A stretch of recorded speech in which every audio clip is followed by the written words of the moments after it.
Guys आज म हजुरहरुलाई यो इन्सल्ट एपबाट हजुरहरुलाई मिनी ब्लग र ब्लग बनाउँदा भिडियो आफुलाई काम नलाग्ने कसरी काट्ने एडिट कसरी गर्ने भन्ने बारेमा सिकाउन गइरहेको छु। हजुरहरु स्क्रिन शेयरमा देख्न सक्नुहुन्छ। हजुरहरु यदि मेरो च्यानलमा नयाँ हुनुहुन्छ भने च्यानललाई लाइक गरी भिडियोलाई लाइक गरी कमेन्ट पनि गर्नु होला र च्यानललाई सब्स्क्राइब पनि गर्नु होला। इन्सल्ट एप प्ले स्टोरमा पाइन्छ र प्ले स्टोरबाट डाउनलोड गरिसकेर हजुरहरु मिनी ब्लग बनाउन या लङ ब्लग बनाउन भिडियो एडिटिङ गर्न टेक्स्ट भर्न र स्क्रिन रेकर्डिङ एड गर्न सबै इन्सल्ट एपबाट गर्न सक्नुहुन्छ र भिडियो फोटोहरु पनि एडिट गर्न सक्नुहुन्छ। र म हजुरहरुलाई ए देखि जेड सम्म आज इन्सल्ट एपबाट एडिटिङको बारेमा सिकाउन गइरहेको छु। र हजुरहरु च्यानलमा नयाँ हुनुहुन्छ भने सब्स्क्राइब गरेर मेरो युट्युब फ्यामिलीमा जोडिनु होला र भिडियो मिनी ब्लग एडिटिङ गर्न लाग्यौं है। तब हामी इन्सल्ट एप खोलेर भिडियोमा जानु होला र न्यूमा जानु होला। मैले लिएका 2-3 वटा 4-5 वटा मिनी ब्लगको लागि क्लिपहरु छन्, म उनीहरुलाई एड गर्छु र कसरी काट्ने कसरी डिलिट गर्ने कसरी भोइस ओभर गर्ने हजुरहरुलाई सिकाउने छु। मलाई यो भिडियोको यो अगाडिको थोरै पार्ट मन परेको छैन र यसलाई डिलिट गर्नको लागि यहाँदेखि स्प्लिटमा जाने र यसरी डिलिट गरिदिने। त्यसपछि अझै मलाई यति मन परेको छैन है यताको भाग, म यो डिलिट गरिदिन्छु र यहाँ लास्टमा गएर फेरि अर्को पार्ट एड गर्ने। अर्को पार्ट म यो लास्टतिरको हजुरहरुलाई स्याम्पल हो यदि देखाइदिन्छु। हजुरहरुले आफ्नै तरिकाले कति मन पर्छ कति मन पर्दैन हजुरहरुले आफै एड गर्न सक्नुहुन्छ। म बस यही पार्ट 2टा मात्रै एड गर्छु, हजुरहरुलाई लामो भिडियो हुन सक्छ र म छोटो बनाएर हजुरहरुलाई सम्झाउने कोसिस गर्दै छु। अब यो यति भएपछि एड भइसक्यो, मिनी ब्लग तयारी हुँदैछ र अब हामी यसलाई भोइस ओभर कसरी गर्ने त भन्दा यसलाई यहाँ कट गरिदिने र यहाँनेरि अडियोमा जानुहोस् र रेकर्डिङमा जानुहोस्। यहाँ गइसकेपछि भोइस ओभर गर्ने ठाउँ छ। यदि यो खुलाउनु भयो 3 सेकेन्डमा चालु हुन्छ, यदि यो बन्द गरिदिनु भयो भने सुरुबाट यहाँ ओके गरिसक्दा चालु हुन्छ। तपाईहरु बोल्नुहोस्। त्यसपछि भोइस ओभर यसरी गर्ने। यहाँबाट भोइस ओभर अब भइसक्यो। भोइस ओभर भइसकेपछि अब हामी एडिटिङ, हाम्रो कलर राम्रो छैन भने चाहिँ कसरी कलर गर्ने त? कलर हाम्रो फोन राम्रो छैन भने हैन, यसको लागि चाहिँ हामीहरुले फिल्टरमा जाने। फिल्टरमा गइसकेपछि यहाँनिर आउँछ एडजस्टको अप्सन। यहाँ गएर एडजस्टको अप्सनमा काफी सारा फ्यासिलिटीहरु छ, तपाईहरुलाई सबैमा चेक गर्दै यसरी हेर्दै जान सक्नुहुन्छ। म कलरमा जान्छु है। कलरमा गएर मलाई यो कलर ठिक लाग्छ, यसरी हल्का बढाइदिन्छु र एड गर्छु। एड गरेपछि एउटा मिनी ब्लगमा चाहिँ काफी धेरै हामीले क्लिपहरु लिएको हुन्छ र एउटामा मात्रै लाग्ने हुन्छ। सिंगल राइट गरिदिँदाखेरि हामी double right apply to all मा क्लिक गर्दैपछि सबैमा यसरी कलर लाग्छ र हल्का राम्रो देखिन्छ है। नत्र भने हामी राम्रो देखिन सक्दैनौं। अब जस्तै देख्न सक्दैनौं, त्यसकारणले हामी सबैमा कलर गर्ने छौं। अब यसको लागि यहाँ एप्लाई भइसक्यो।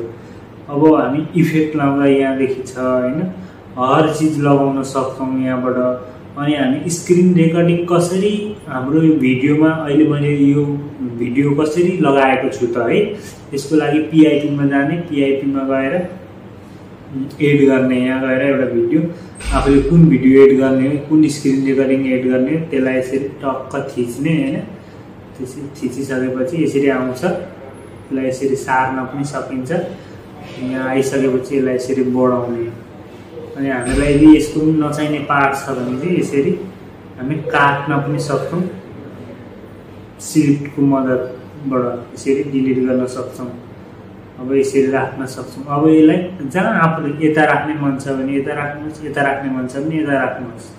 यसरी राख्न सक्नुहुन्छ। यो धेर भएको पार्टलाई यही सिलेक्टबाट काट्न सक्नुहुन्छ। यसरी डिलिट गरेर एडजस्ट गर्न सक्नुहुन्छ। अब यो हामीलाई तयार भएपछि यसरी राइट लगाइदिने। त्यसपछि हुन्छ। अब हामीहरुले टेक्स्ट कसरी गर्ने त?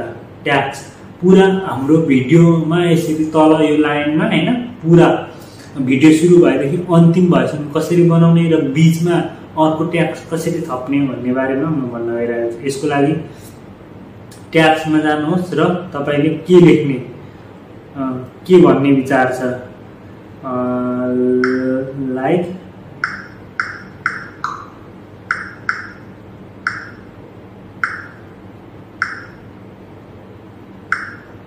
लाइक कमेन्ट भनेर यसरी सेयर गर्नुहोस्। यहाँबाट तपाईले आफ्नो अक्षरको कस्तो खालको अक्षर बनाउन चाहनुहुन्छ त्यस्तै बनाउन सक्नुहुन्छ। यहाँदेखि काफी धेरै अप्सनहरू छन्। यहाँदेखि आफ्नो लेटरहरू बढाउन घटाउन सक्नुहुन्छ, कस्तो खालको बनाउने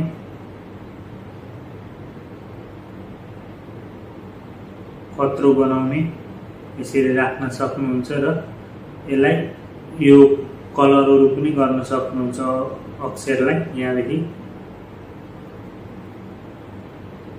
कुन कलरमा राख्न चाहनुहुन्छ त्यो कलरको पनि हुन्छ। यहाँबाट यो कलरमा राख्दिउँ। त्यसपछि यो हामीले टाइपिङ गरेको अक्षर कसरी आउँछ त त्यस यसरी यहाँनिर काफी धेरै अप्सनहरू छन्। इनको लागि यहाँ अप्सनहरू इन कसरी गराउने आफ्नो लेटर, यहाँनिर मलाई यो मन पर्यो, अलिक ढिलो गराउनको लागि यो लामो छोड्नुपर्छ हैन, छिटो गराउनको लागि छोटो बनाउनु पर्यो। यसरी छिटो आउँछ। यदि 0.8 मा राख्दिउँ एप्लाई हुन्छ। यहाँदेखि अब यसलाई वार पुरा भिडियोको लागि चाहिँ यसरी लाने है, यसरी लग्ने। त्यसपछि यहाँ पुरा भिडियोमा यो बस्छ, देख्नुभयो नि, पुरा भिडियोमा यो छ। नत्र यसरी पुरा लगेन भने चाहिँ भिडियो र यसलाई बीचमा पनि ल्याउन सकिन्छ। यसरी यसलाई यहाँ ल्याएर काट्ने, उही अघि मैले भिडियो बनाउँदा सिकाएको थिएँ हो यसरी नै यसलाई यहाँ बीचमा मात्र पनि ल्याउन सकिन्छ। हेर्नु यहाँ बीचमा मात्रै आउँछ लाइक कमेन्ट भनेर यसरी बनाउन सकिन्छ। हजुरहरूलाई कस्तो लाग्यो हेरेर कमेन्टमा प्रतिक्रिया गर्नु होला। र यसलाई अब रिमुभ पनि गर्न सकिन्छ। यहाँदेखि यसरी रिमुभ पनि हुन्छ। हामीले काटेको सबै रिमुभ हुँदैछ। यसरी गइसक्यो। अब यो त यदि भयो, अब ब्याकग्राउन्ड म्युजिक चाहिँ कहाँदेखि राख्ने त? हामीहरूलाई अब ब्याकग्राउन्ड म्युजिकको पनि खाँचो हुन्छ। ब्याकग्राउन्ड म्युजिक पनि यहीँ अडियोमा जाने र म्युजिक क्षेत्रमा जाने। म्युजिकमा गइसकेपछि आफूले डाउनलोड गरेर राखेको म्युजिक छ भने अडियो फ्रम भिडियोमा जाने। यहाँनिर आफू ग्यालेरी आउँछ। ग्यालेरीमा आफूलाई कुन म्युजिक मनपर्छ त्यही राख्न सक्नुहुन्छ। जस्तै यो राखौँ है त, यसमा पनि काफी धेरै हुन्छ। यसलाई एड गरौँ।